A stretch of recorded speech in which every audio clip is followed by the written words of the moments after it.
Leo छोटा सिंग. एका हिरव्यागार सुंदर जंगलात एक छोटा सिंग राहत होता. त्याचं नाव होतं लिओ. लिओची सोनेरी मऊ अयाल आणि गोड छोटी गर्जना होती. लिओ नेहमी म्हणायचा, मी जंगलाचा राजा आहे. पण लिओ अजून खूप छोटा होता. एक दिवस लिओने पाहिलं की एक छोटंसं सशाचं पिल्लू मोठं गाजर उचलण्याचा प्रयत्न करत होतं. लिओ हसला आणि म्हणाला, तू खूप छोटा आहेस. तू मोठं काम करू शकत नाहीस. ससा थोडा दुखावला. नंतर काय झालं? लिओने स्वतःची ताकद दाखवण्यासाठी मोठ्या दगडावर चढायचा प्रयत्न केला. पण अरे रे, तो घसरला आणि चिखलात पडला. लिओला खूप लाज वाटली. तेवढ्यात एक दयाळू हत्ती आला. त्याने आपल्या सोंडेने लिओला अलगद उभं केलं. तो छोटा ससा देखील जवळ आला आणि म्हणाला, लिओ तू ठीक आहेस ना?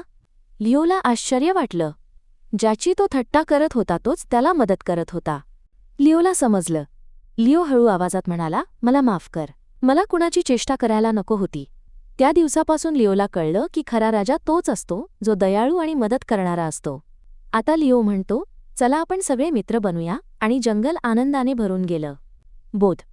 दयाळूपणाच तुम्हाला खरा राजा बनवतो.